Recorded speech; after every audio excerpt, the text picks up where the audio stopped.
Hey there, Bruce, and welcome back to Remember 11. Shit is getting real all of a sudden. We're jumping back and forth every 2 seconds. We're under attack, or we're freezing to death outside, or whatever. It's all coming to a head, so I think we're pretty close to an ending. Anyway, let's carry on, shall we? I blinked several times. I understood immediately that I transferred. The time period between the transfers was strangely short this time. I held my breath and looked around. This is the basement storeroom of SPHIA. Someone was after Satoru. The murderous monster may be hiding somewhere, targeting me at this very moment. All of a sudden, a hellish scene appeared before my eyes. I was speechless. I began to doubt my own eyes. In front of me, the corpse of someone I didn't recognize. Crimson blood was flowing out of the man's body. The blood had formed a pool that was spreading across the floor. All I could smell was the scent of rusted iron coming from the blood. Nausea rose in my throat. I covered my mouth to hold it back. What is this? Who is this? I thought that Satoru was about to die, but now some man I didn't know lay dead before me. What was happening? Just what is going on? Sensing someone's presence, I jumped and looked up. Hattori was standing stock still next to the corpse. Her clothes and her hands were covered in blood. The fresh blood on her body and her clothes was still wet. And in her hand was a knife dyed red. But it can't be. An ominous premonition came to my mind. No, rather than a premonition, it was a conviction. Inabushi Kaiko has awoken. The personality of the murderous monster within her has awoken. Did she kill this man in front of me? Does that mean that she was the one after Satoru? Hattori was staring at me blankly. I gulped as my breath caught in my throat. My knees trembled. Our eyes met. Her eyes were hollow and somehow frail. Suddenly, Hattori blinked several times. She looked down at her body and the knife she was holding. Panicking, she threw the knife away. She looked at me again. This time, her eyes widened. Before my eyes, Hattori turned pale. She started to shake her head, slowly at first, then gradually increasing in intensity. She took one step toward me. She extended a blood-soaked hand to me. Unable to take it, I took a step backward. Confused by what was happening, Hattori opened her mouth, but only a wheezing sound came from her throat. I trembled in fear as she continued shaking her head. Every time she took a step forward, I took one step backward. No. Hattori drew closer and closer. Blood dripped down from her extended hand. Her blood-stained hand looked like the tentacled limb of the devil coming to take my life. Stay away. Before I realized it, I was backed up into the corner of the room. My back hit a shelf. A wooden box on the shelf made a sound as abrupt as a gunshot as it fell. I heard a scream from close by. Hattori and I looked in the direction of the voice at the same time. Behind the shelf was the shadow of a small person. It was Yuni. Covering his head with his arms and trembling, Yuni slowly raised his eyes. His face was distorted with tears. His eyes were swollen and had turned deep red. Why was Yuni here? I was getting more and more confused. My head was totally blank as I simply stood bewildered at the incomprehensible situation before me. Yuni was terribly frightened. Once again, he lowered his head and covered it with his arms. He was muttering something in a small voice. Gonna be murdered. Everyone's gonna die. Gonna be murdered? By whom? I looked at Hattori. Her eyes were gazing off somewhere far away. He continued to wheeze as he spoke. Yuni continued to murmur in a shaky voice between sobs, but it didn't seem like he was able to speak the way he wanted to. Lies. Everyone is lying. Hattori didn't kill... What? What did he say? Everyone is lying. Hattori didn't kill. Then who killed that man? All of a sudden I recalled that what Yuni had told me yesterday. Kokoro will soon see a corpse. The conversation with Yuni that had taken place in the shelter cabin yesterday. It was when he read my palm. Yuni said that. A dead body stabbed with a knife. My throat was completely dry. It was painful to breathe. My heart was pounding furiously. What was the meaning of what Yuni had told me then? A premonition? It was an advanced declaration of his crime. Upon arriving here, I realized that my doubts as to who Yuni was had not yet been erased. Why was Yuni at both the shelter cabin and SPHIA? If it's 2011 in the shelter cabin and 2012 in SPHIA, then what does this mean? The Yuni of the year 2011 told me something that would occur in the year 2012. It's not like that possibility was completely unthinkable. Why was Yuni here? Why was he crying like this? Does Yuni actually know everything about Mai and Satoru's personality transfers? What if being an innocent child that doesn't know anything was really just an act? What if the one lying was Yuni? That can't be. For a child like him to have done that, it can't be. Despite all the calm reasoning I'd done, deep in my heart, I'd begun to think that there was something eerie about Yuni. This child, just who is he? It can't be, but did he kill that man? Did he attack Satoru? Somebody answer me. I don't know what's going on anymore. What happened? I heard a new voice coming from the stairs that were connected to the kitchen. Utsumi climbed down the stairs anxiously.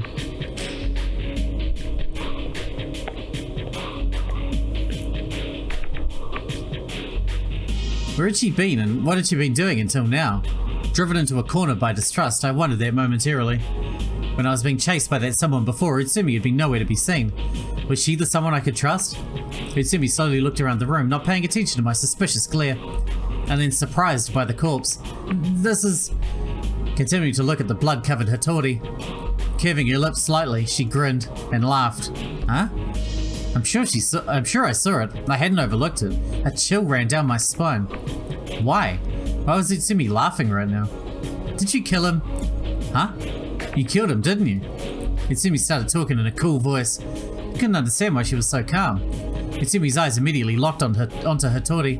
When Hattori noticed her gaze, she tore at her own hair with her blood-soaked hands. Her beautiful long hair became disordered and messy.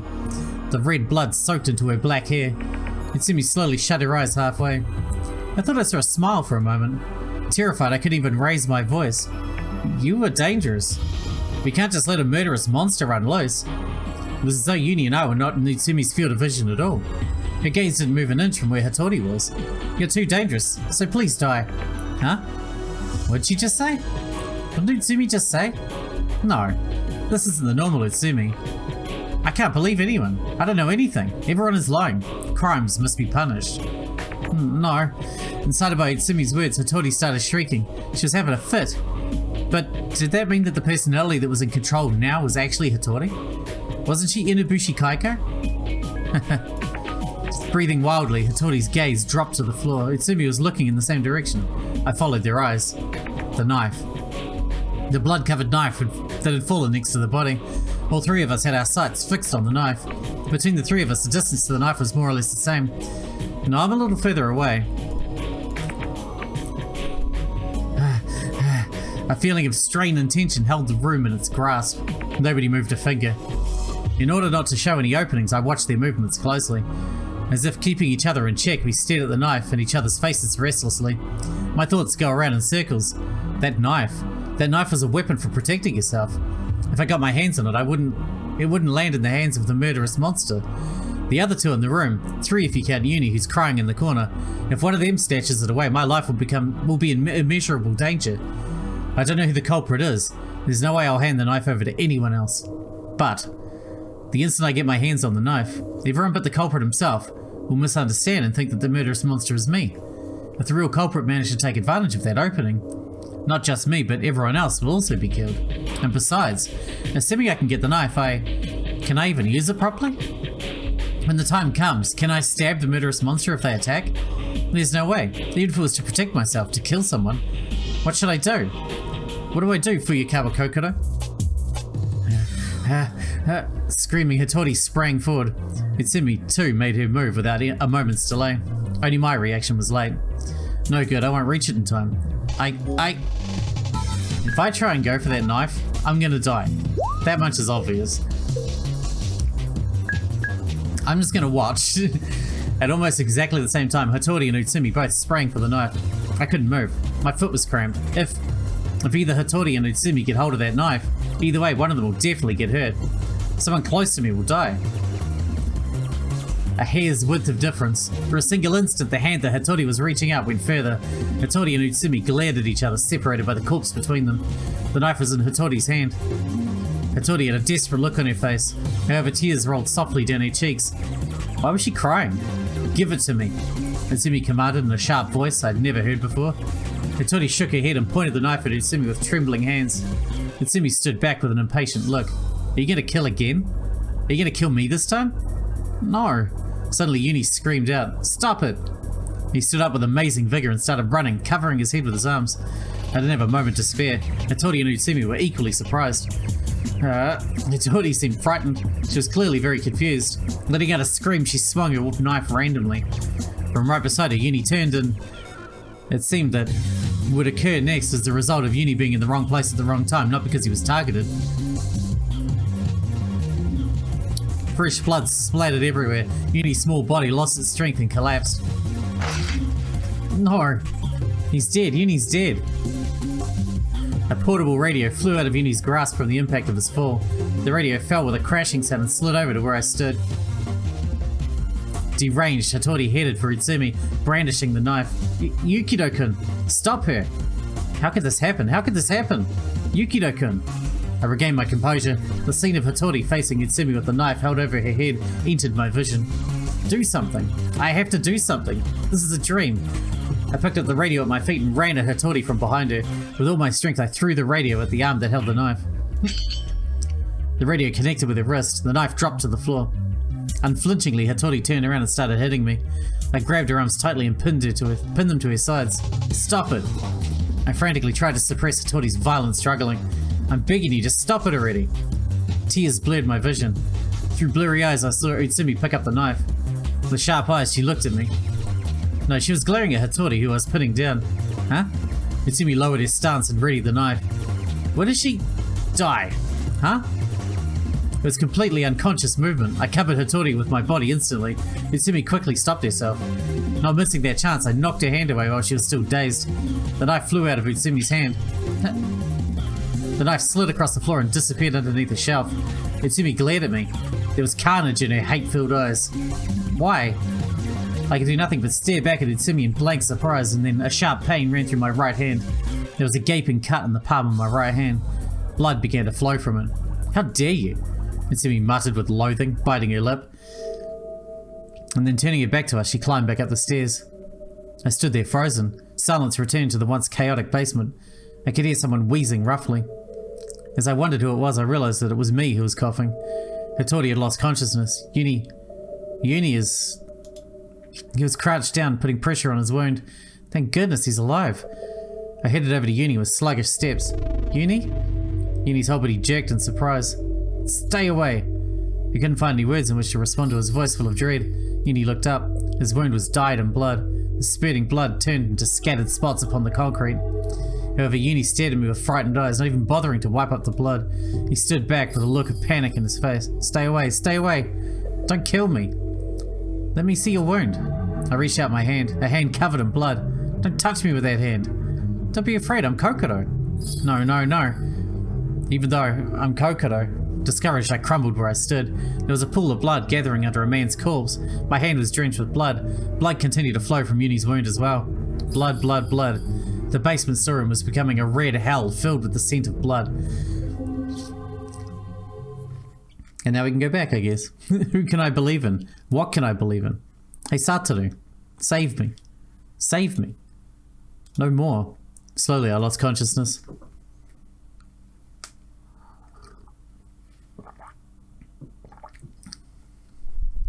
The 5th day, okay. Well, everything's very bad over there now. Mayuzumi's going to make sure it's bad over here too. The frigid air woke me. It seems I'd fallen asleep without realizing it. It felt like I'd gotten a lot weaker. After the chaos at SPHIA, my consciousness returned to the cabin. At that time, it was already late at night. However, since I was fixated on the idea, go to sleep and you'll die, I just stayed awake. In the end, no matter how many times I began to doze off, I was awakened by the cold again. Looking at my watch, it was 1:30. I couldn't confirm the time before I fell asleep. Even though it was afternoon, it seemed dark and gloomy outside. It was as if the sun had disappeared. Save. Oh my god, I'm out of save files. I'm gonna have to go back to the start. Approach the window, I guess. I got up and went to the window. I wiped away the ice frosted on the surface with my hand and gazed outside. There was a terrible snowstorm outside. An infinite number of flakes steamed past the window. Large clumps of snow struck it repeatedly. The sky was covered by thick clouds, and as a result, the sunlight didn't reach us. I returned to the bed while rubbing my arm. Everyone in the shelter cabin had already woken up. They were all shivering. None of them started a conversation and simply crouched where they were, shivering. The fire on the stove had gone out a while ago. The last of the firewood had been used up last night. Why do we break the beds down? I mean, there's still bedrolls that we can sleep on the floor. We didn't have anything left to burn. I thought it was cold even with the stove on. Now that the fire's burned out, the cold is beyond all comparison. I couldn't stop my body from shivering even if I wanted it to. I was wearing several layers of coats and wrapping myself in a blanket on top of that, but they had no effect at all. My fingers and toes felt a pain like being pierced by needles. Touching my own hand, I was shocked at how terribly cold it felt. My hands wouldn't warm up, even if I blew on them or rubbed them together. Touching my hair, I found that parts of it had frozen from the cold. Tears welled up in my eyes as I combed my hair with my fingers over and over again. It had likely gotten wet when I went out to get snow for water last night, and had frozen just like that. Yomogi had said water was the thing most important for living. In the last rationing of water, we divided into 4 PET bottles. The 4 of us each had 1 bottle. I didn't want to imagine what would happen when this water ran out. Can't we just get more snow? I mean, you can't melt it fast, but you could melt it slowly inside, right? Even Yuni, who'd been simple-mindedly energetic until yesterday, and Yomogi, who'd kept us calm with his composure, were curling themselves up. Everyone, including Mayuzumi, was wearing a hollow expression. Their complexions were blue and lacking any life. If their eyes had been closed and their lips weren't trembling, I wouldn't be able to tell whether they were dead or alive. That was how much the feeling of hopelessness had begun to drift over everyone. Suddenly, Yomogi opened his mouth. We should eat. Plastering a faint smile on his face, Yuni nods. Okay. I'm already starving. I was hungry as well. My stomach was so empty it hurt. Hunger is like a wave.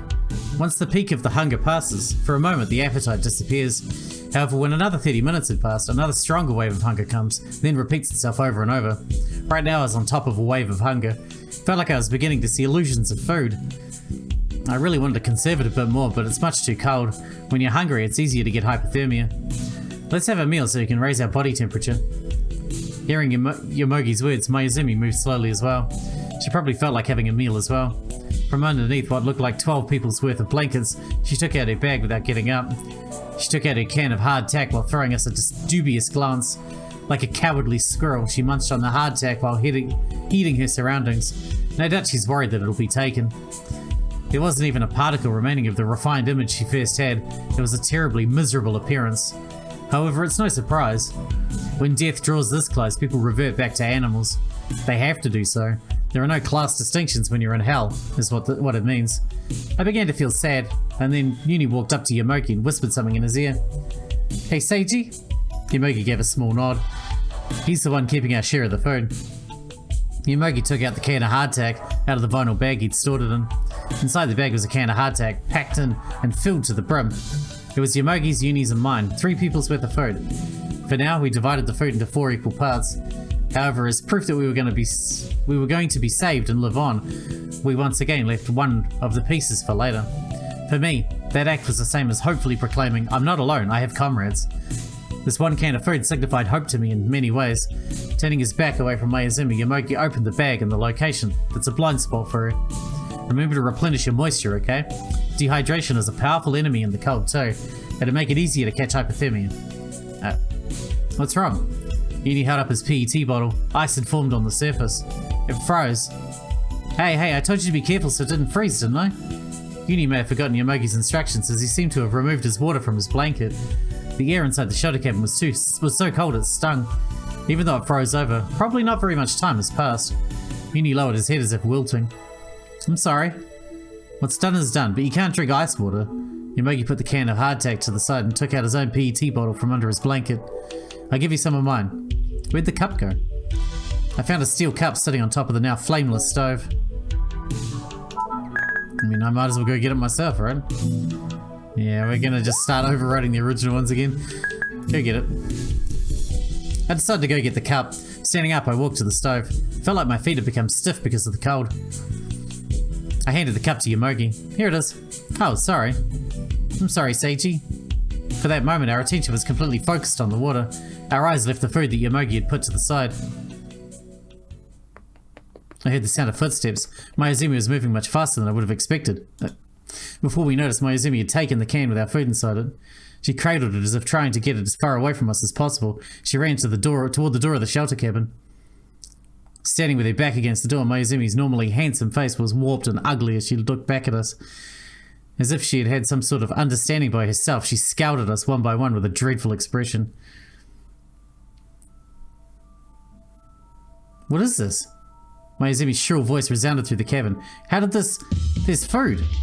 Don't tell me that you all shunned me and hid it from me. Her eyes are full of suspicion, restlessly studying us.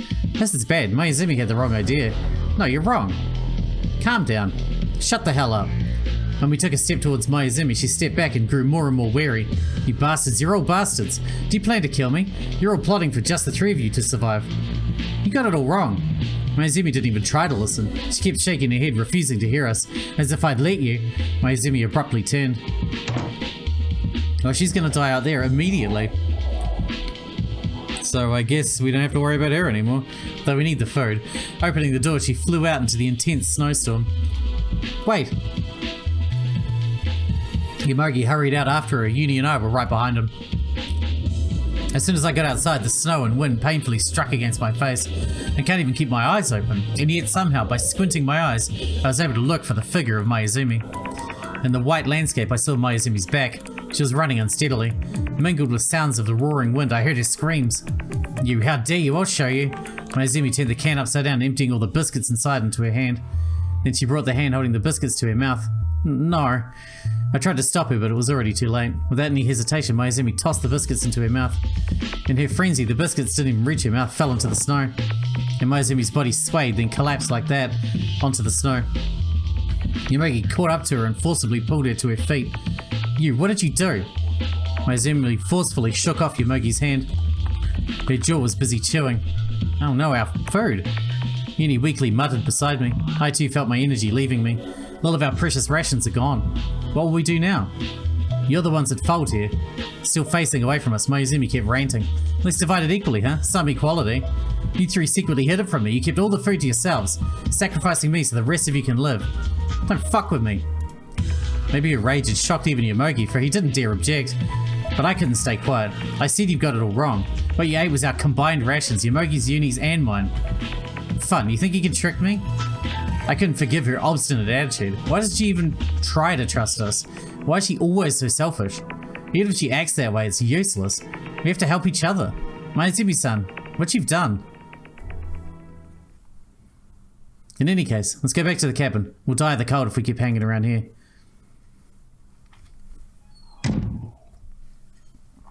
Yomogi's way too patient with her men. We've been outside for only a short while, and yet my body was already covered in snow. While brushing off the snow clinging to my coat, I glanced at Mayuzumi. Still standing in the doorway without trying to brush the snow away, Mayuzumi grumbled to herself. It's not my fault. It's not my fault. Not at fault. You're in no position to say these kinds of things. Yomogi drew near Mayuzumi with a stern expression. It's not an overstatement to say that you've killed us. As might be expected, Mayuzumi felt ashamed. What? That's such an exaggeration. It's no exaggeration. I too was unable to keep silent. Why are you so selfish? It's okay to pretend to be tough, but please don't drag us into it. Mayuzumi's expression changes. Her pupils seem to quiver. I said so right from the very beginning. On a snowy mountain, even a single person acts selfishly. They'll lead the entire team to their deaths. Yomogi shouted, his face red. It felt as if all the frustration that had been accumulating over the past several days had finally exploded. Are you so opposed to taking instructions from a man? In an office that might be oh so cool, but this is a snowy mountain in the dead of winter. We have no choice. It's life or death. There's no room for you to protect your worthless self-image.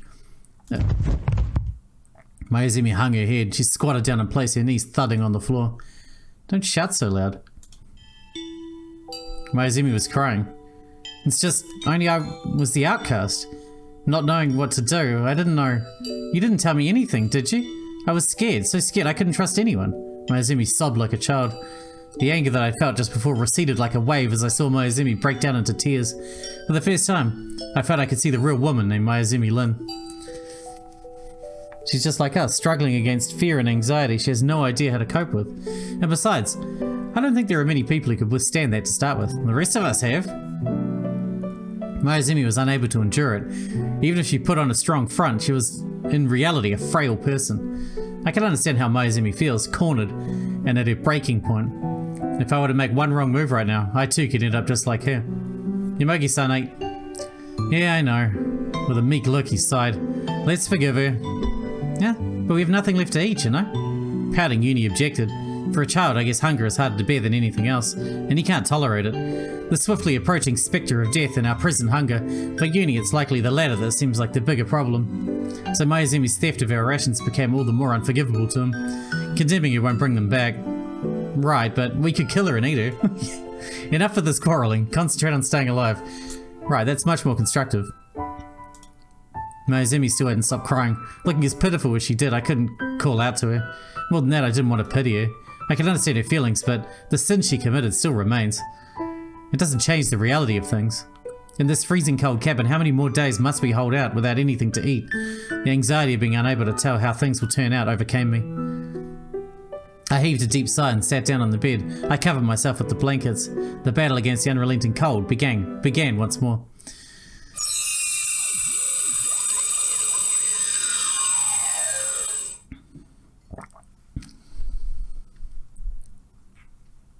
Before I noticed, the trembling from the cold had transformed into a feeling of lethargy.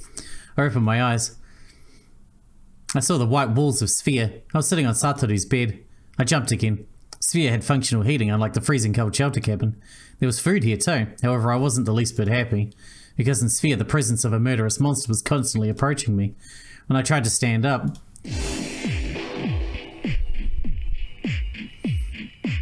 what is this? My vision distorted. On top of that, I couldn't put any strength into my body at all, as if all my bones had been removed. I fell to my knees. I tried to get up, but my body wouldn't listen to me. None of the muscles of my body were responding. I couldn't move an arm or even lift a single finger. Just what is going on? I tried to mutter, but my mouth and tongue wouldn't move how I wanted them to. My voice wouldn't come forth either. But still, even with my body unable to move, my mind was completely clear. What's happening? Once more I try. One more try, I tell myself. It's odd. No matter how you look at it, this is odd. I'm not exactly sure what, but something definitely happened to Satoru's body. On top of that, it was critically abnormal. Move, move, move, move. Please move already. I put everything I have into moving my limbs, focusing my concentration on my fingertips. Slowly, yet impatiently, I did everything I could to put strength into them. How long did this go on? By the time I was able to lift it even slightly, my body was covered in sweat. I dragged my drowsy body to the edge of the bed and sat down. To speak comparatively, it was as if my whole body had been assaulted with lethargy. I felt dizzy again. What's going on with my body? Panic struck me as I realized that this condition might be permanent. It's blood loss from our hand. Shaking my head lightly, I staggered to stand up. I was somehow able to manage that much. However, my legs felt unreliable, as if they'd fail on me as soon as I let my guard down. It was probably the first time since birth that it's taken me this much effort to stand up or move. It felt as if my body had degenerated terribly. I turned my arm slightly. I couldn't put that much strength into it, and my body continued to stagger, but I didn't feel any pain. There didn't seem to be any injuries beside my left arm that got cut the other day, as well as my right hand. Then why? I pondered the cause of the situation. I wasn't injured. My head felt perfectly clear, and it didn't seem like I was sick either. Then what? Then I suddenly realized there was someone trying to kill Satoru. Pushing him off a building, stabbing, drowning, they used many different methods to try and murder Satoru. And now the next method this person had attempted to use was poison? It can't be. It can't be. Poisoning. In other words, what my body is experiencing right now is due to some sort of drug. I shuddered at the thought. My vision became distorted once again. I crouched down when it seemed like I was going to fall. Going as far as using poison to kill is just too much. The murderous monster was ready to kill Satoru by any means. I squeezed my eyes shut and strongly clutched at my shoulders. No more. Stop it already. Unable to stand the fear, tears began to flow from my eyes. How many times will I have to go through this? I slowly opened my eyes and the dizziness began to recede. The feeling of lethargy attacking my body began to lessen as well. Maybe the symptoms appear and disappear in waves. What should I do? That's right. I decided to leave a note for Satoru. I don't know what kind of drug he took, or was it injected, but I'll have to deal with it myself. In times of crisis like this, we have to keep in especially close communication with each other. I looked toward the notepad. Because Satoru's hands were under the influence of the drug, I could feel how their grip had weakened. It wasn't my dominant hand, but I earnestly grabbed hold of the pen with my right hand and began writing a message for Satoru. It's Kokoro. There's something strange going on with your body. What happened? Did someone make you take poison? Please tell me. Even just a little is fine, so tell me. I paused. A teardrop fell onto the notepad. The ink ran and blurred. Fear, irrationality, loneliness, sorrow. All these emotions piled on top of each other were pressing down hard on my heart. Unable to bear the pain, the tears began to fall one after another. Without wiping them away, I continued to write. As if to say that this was my only remaining method of resistance, I single-mindedly continued to run my pen across the paper. I don't want to die. I don't want you to die either, Satoru. What should I do? What should I do to help? I'm scared. I'm very, very scared. I have no idea why this is happening. I don't even know what will happen 5 minutes from now. I don't know who I can believe in either. Hey, Satoru? I want to meet you. Even a single glance is fine, but I want to meet you. Because the one reflected in the mirror isn't you, it's me. I want to meet the you that's really you. Because there's no one I can believe in but you, Satoru. And I want you to tell me everything. Everything's alright. I want you to tell me that there's nothing to worry about. I put down the pen and wiped away my tears. The things I wrote in the message were my true feelings. It was almost like a confession of love, but I think it's different from that. I wanted to cling to someone. I want to cling to someone for them to say to me, don't worry, you can relax now. I wanted someone to hold me tight and say those words. I think I wanted to escape from this unstable situation by clinging to someone. I think my mind's already reached its limit. A sound came from the direction of the door. I quickly raised my head. I saw Yuni peeking in through the slightly open door. Realizing he'd been spotted, Yuni's face filled with anxiety. As though to escape, he made to run away. What's wrong? Wait! I forcefully stood up. I stagger and there's still some slight dizziness. My body wouldn't move the way that I wanted it to, as if it were made out of jelly. Alright, we need to wrap this one up here because we're out of time for today. Looks like we've got a bit to go yet. I did do a search to find a guide for trying to do the other endings. As far as I can tell, apart from bad endings, there are only 2 endings in the game. So we're going to get one of those anyway. And then we just need to jump through, change some choices to get the other one. So it shouldn't take too long actually to get the second ending, depending on how much I need to record, but we'll see. Anyway, thanks for watching, Bruce, and I'll see you in the next one.